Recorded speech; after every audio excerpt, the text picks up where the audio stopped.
सब कुछ चुनौतियां तो थी, लेकिन फिर ईश्वर के आशीर्वाद। ये एग्ज़ाम के लिए बेटी ने जब जब जो एग्ज़ाम के लिए यूपीएससी परीक्षा में चयन रायसेन जिले के सांची थाने में पदस्थ assistant sub inspector Raju Yadav की पुत्री दिव्या यादव ने यूपीएससी परीक्षा में 498वीं रैंक प्राप्त की।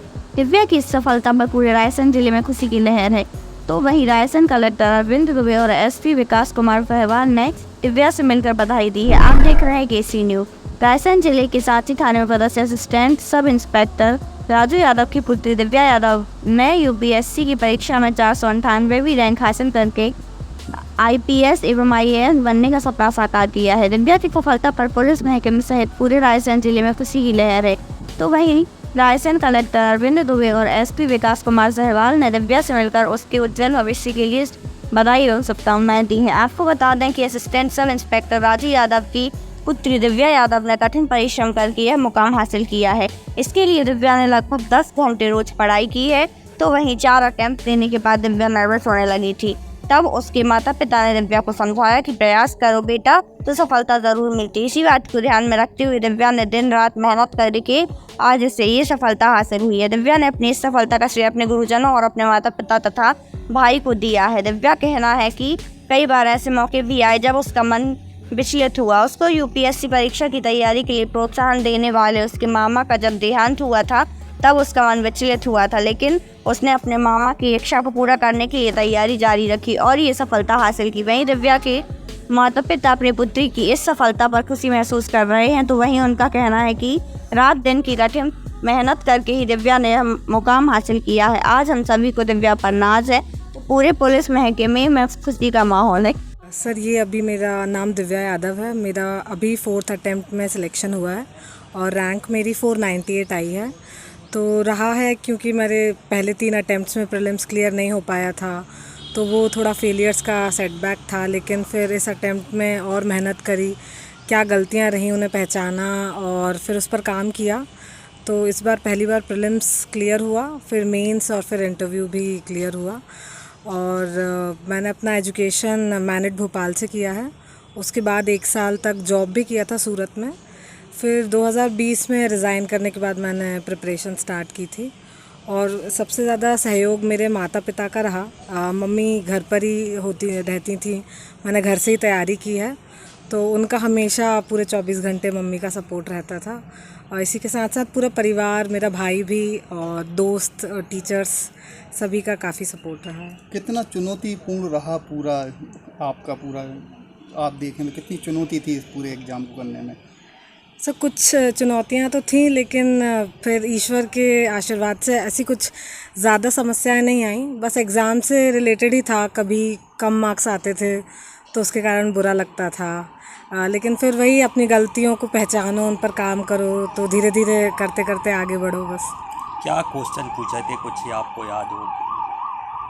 सर, इंटरव्यू में पहला तो मैंने डैफ में मेडिटेशन मेंशन किया था, तो मेडिटेशन और योगा के ऊपर सवाल थे। फिर पापा पुलिस में ही हैं, तो पुलिस सेवा पर भी सवाल थे कि इसे और कैसे बेहतर किया जा सकता है और क्या रिफॉर्म्स लाए जा सकते हैं। और मेरा विषय PSIR था, तो उससे रिलेटेड भी कुछ सवाल रहे थे। आपका क्या जवाब रहा था पुलिस के विषय में? क्या बदलाव होना चाहिए पुलिस सेवा में भी?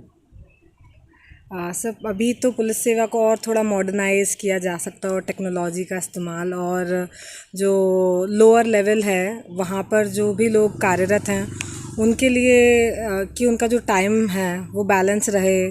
24 घंटे की ड्यूटी हो जाती है, तो कुछ इस प्रकार शिफ्ट का सिस्टम रहे कि उनको भी आराम मिल पाए, उनकी मेंटल स्ट्रेंथ भी बनी रहे और पुलिस नागरिकों की सेवा के लिए रहे, इसी प्रकार का। युवाओं के लिए कुछ संदेश जो हताश हो जाते हैं अक्सर छोटे एग्जाम में ही, आप तो यूपीएससी करी हैं, तो क्या संदेश देंगे युवाओं के लिए, किस तरीके से प्रिपरेशन वगैरह करना चाहिए?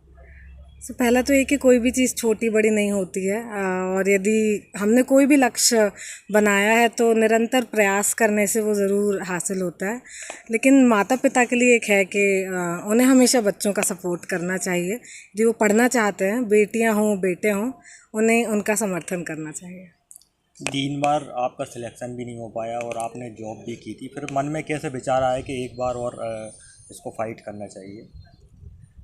सर यही पेरेंट्स दोस्तों का उन्हीं का था कि तुम कर सकती हो तो एक और बार करो, बस यही था। हार मत मानो। हाँ यस सर, हार मत मानो।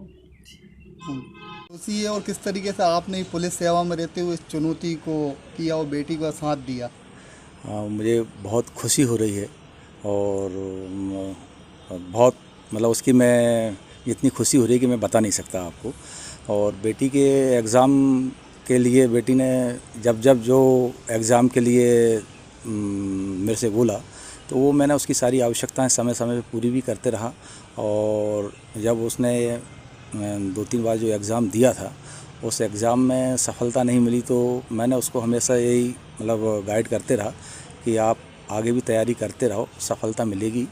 और ईश्वर ने उसको सफलता दी इस बार, तो बहुत अच्छा लग रहा है। और वैसे भी पुलिस की नौकरी में टाइम बहुत कम मिल पाता था, तो केवल फ़ोन से ही बात करके उसको जो भी समस्याएं रहती थी वो समस्याएं उसकी सॉल्व करता था। और घर पे मिसेस रहती थी तो वो मिसेस भी उसके पूरा समय का पूरा ध्यान रखती थी, क्योंकि इसमें पढ़ाई की टाइमिंग भी बहुत ज़्यादा रहती थी और मेरे पास नौकरी के कारण टाइम भी कम रहता था, तो मिलना भी वीकली हो पाता था।